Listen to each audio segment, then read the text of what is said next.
7th class students, a wonderful morning to all of you.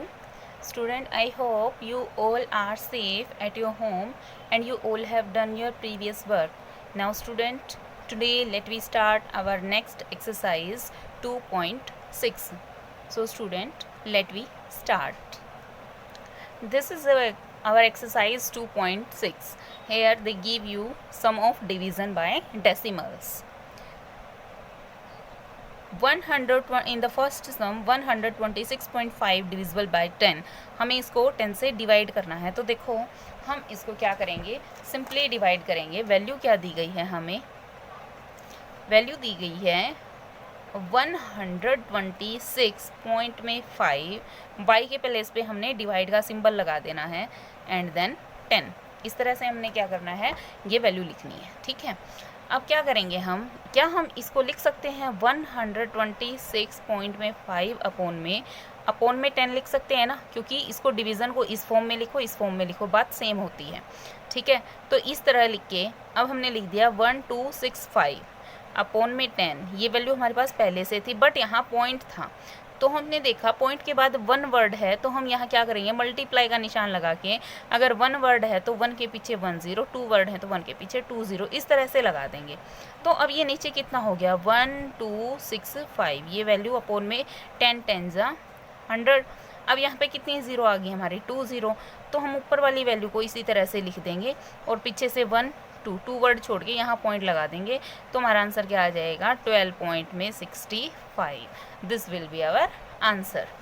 जैसे हमें next question क्या दे रखा है, ये दे रखा है. मैं आपको एक पार्ट और करवा देती हूँ, ये वाला पार्ट 2 करवा देती हूँ, एक ये करवा देती हूँ, एक आपको डी वाला पार्ट करवा देती हूँ. इन्होंने दिया है हमें 35 पॉइंट में 12 डिवाइडेड बाय 1000. हमने इसको इस तरह से लिख लिया है. तो हम क्या करेंगे, 35 पॉइंट में 12 अपोन में 1000 लिख दिया. अब 3512 देन हेयर 1000. पॉइंट के बाद 2 वर्ड हैं तो मल्टीप्लाई में यहाँ 1 के पीछे 2 0. ठीक है, नेक्स्ट हम क्या कर देंगे 3512 टोटल 1 2 3 4 5, 1 के पीछे टोटल यहाँ पे 5 0 आ जाएंगे. ठीक है, अब हमें यही लिखना है 3512. टोटल कितनी ज़ीरो हैं, 5 0 हैं.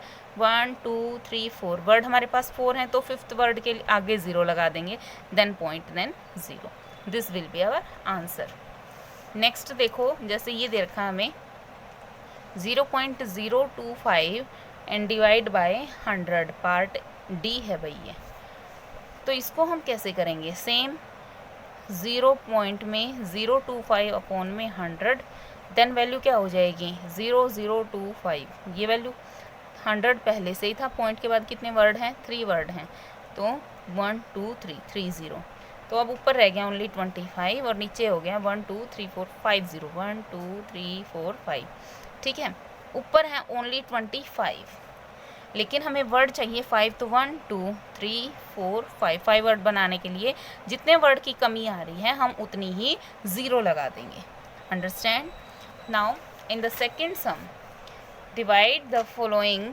हमें क्या करना है, कुछ नंबर्स दे रखे हैं, हमें उनको डिवाइड करना है. वैल्यू क्या दी गई है 16.50 डिवाइड बाय 30. तो हम यहाँ क्या करेंगे 16 पॉइंट में 50 डिवाइड बाय 30. ठीक है, अब क्या करना है, अब हम इसको इसी फॉर्म में लिखते हैं 16.50 इंटू, क्या हम इसको 30 को 3 इंटू 10 लिख सकते हैं. यस, तो ये हो जाएगा 1650 अपोन में 3 इंटू 10. तो हमारे पास पहले से ही था. पॉइंट के बाद 2 वर्ड हैं तो ये 0. अब हम देखते हैं कि इस वर्ड को तो हम यहाँ अकेला लिख लेते हैं, 1 के पीछे 1 2 3 30. ठीक है, अब 1650 जो है उसको हम देखेंगे कि क्या ये हमारा 3 से डिवाइड है, और 3 से डिवाइड है तो क्या आंसर आ रहा है 3 5 जा 15 1, देन 3 5 जा 15 एंड देन 0. तो 550 आ गया ना. तो इस 550 को हमने यहाँ लिख दिया. ठीक है, अब सेम फर्स्ट सम की तरह हो जाएगा 550 हमने लिख दिया. पॉइंट के बाद 3 वर्ड हैं, 3 0, तो 1 2 3 पॉइंट के बाद 3 वर्ड आ जाएंगे. This will be your answer. ठीक है, एक पार्ट और मैं इसमें से आपको करवा देती हूँ. जैसे मैं आपको करवा देती हूँ सी वाला पार्ट.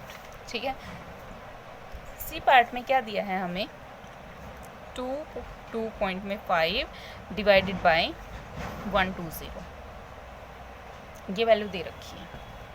तो अब हम इसको कैसे करेंगे, 22 पॉइंट में 5 अपॉन में 120 हमने यहाँ लिख दिया। अब 225 अपॉन में इसको हम क्या लिख सकते हैं, 12 इंटू 10, और पॉइंट के बाद 1 वर्ड था तो एक 10 ये आ गया। ठीक है, अब देखो क्या ये 12 की टेबल में कट होता है, अगर नहीं होता है तो हम क्या करेंगे, हम 12 से इसको डिवाइड कर लेते हैं। क्या वैल्यू आएगी हमारी, 225 अपॉन में 12, 12 1 जा 12, देन वैल्यू बच गई हमारी यहाँ से 10, 12 8 जा 104,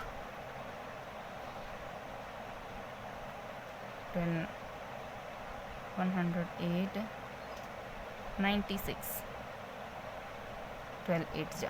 ठीक है, यहाँ से हमारी वैल्यू बच गई है 9, 0 उतार लिया हमने, देन 12 7 जा 84, यहाँ से 6 बच गया, हम एक पॉइंट लगा के एक 0 और उतार लेते हैं, 5 जा 16, तो हमारे पास वैल्यू आ गई है 18.75, 18 पॉइंट में 75, और नीचे क्या है हमारा 20 और है, तो 20 और हैं, तो हम क्या, हमारे पास पहले से ही 18.75 है, यहाँ पॉइंट था और 2 वर्ड और मिल गए हैं, तो इधर से 2 वर्ड और काउंट करके यहाँ पॉइंट लगा लो। ठीक है, इस तरह से हम ये सम कर लेंगे। नेक्स्ट देखिए क्वेश्चन नंबर थर्ड क्वेश्चन में हमें क्या दिया है, डिवाइड करना है हमें 44.1, डिवाइड सिंबल, थर्ड सम में 44.1 देन डिवाइड बाय 2.1, ये वैल्यू दे रखी है।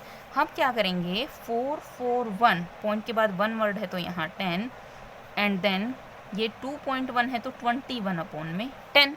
अब क्या करेंगे, अब हम इसका रेसिप्रोकल कर लेते हैं, तो 441 अपॉन 10, जो आगे वाली वैल्यू है वो रहेगी सेम, पीछे वाली वैल्यू क्या हो जाती है, उल्टा हो जाएगा। इस तरह से 10 1 जा 10 1 जा, 10 से 10 कैंसिल हो गया है।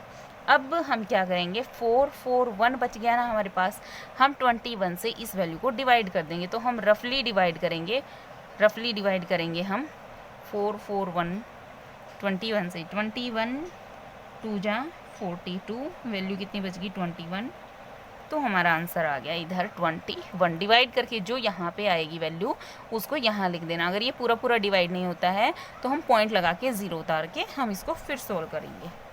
अब मैं आपको एक पार्ट और इसमें से करके दिखा देती हूँ, ई वाला। ई पार्ट में हमें क्या दिया गया है, 131 पॉइंट में 58, this will B divide by 2 point में 15। तो हम क्या करेंगे, पॉइंट के बाद 2 वर्ड हैं, सो 13158, 2 वर्ड हैं तो यहाँ पे हमने लगा दी 20, डिवीज़न सिंबल 215। अब यहाँ पे भी क्या है, हमारे पॉइंट के बाद 2 वर्ड हैं तो 20।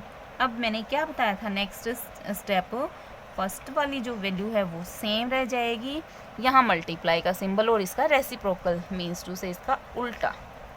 ठीक है, 100 से 100 हमारा क्या हो जाएगा, कैंसिल हो जाएगा। और अब हमें क्या करना है, अब हमें 13158 को 215 से डिवाइड कर देना है। ये डिवीज़न आपको खुद करनी है और जो आंसर आएगा उसको यहाँ लिख देना है, ये हो सकता है आपका पॉइंट में आए। ठीक है, सो इस तरह हम क्वेश्चन नंबर 3 करेंगे। Next will be our question number 4, find the average. हमें इसकी एवरेज निकालनी है। एवरेज क्या होएगी, एवरेज हमें क्या करना है, इन तीनों का टोटल डिवाइड बाय 3।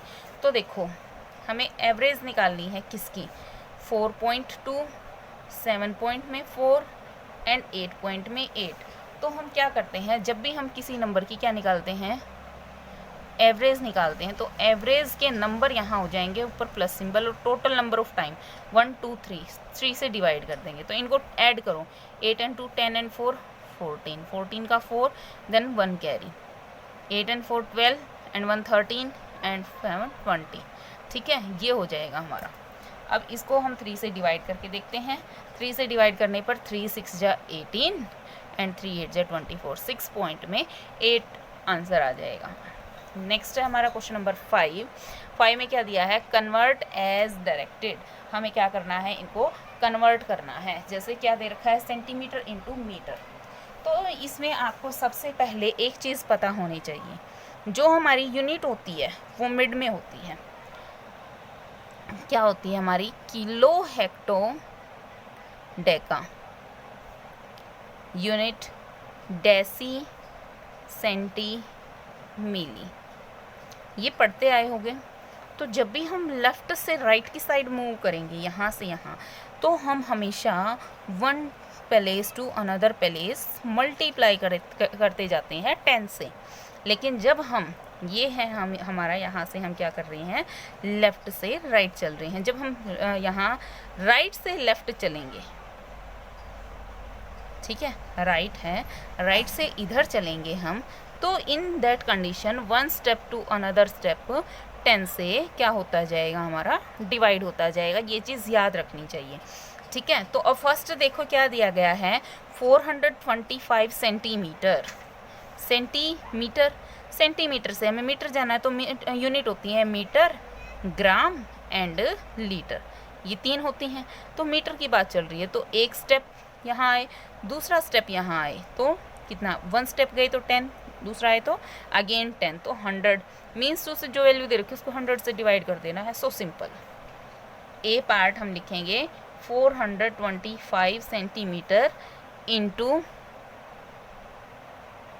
मीटर, तो क्या लिख देंगे? In 1 centimetre there will be 1/100 metre, ठीक है। या लिख सकते हो आप in 1 metre there will be 100 centimetre. बस इसी तरह से अब इतना हो गया, ये बात आप यहाँ लिख सकते हो। अब 1 सेंटीमीटर में क्या हो जाएगा? 100 को इधर ले आओ, 1/100, तो 425 सेंटीमीटर में कितना हो जाएगा? 425 सेंटीमीटर में 425 अपॉन में 100, और डायरेक्ट वैल्यू आ जाएगी 425 लिखा, 02 है नीचे, तो इतने मीटर, ये वैल्यू आ जाएगी, ठीक है। इस तरह से हमें इन सभी समों को करना है इस टेबल की हेल्प से। So student, I hope enough for today. Rest of the sum we do in our next video. Thank you student. Have a nice day.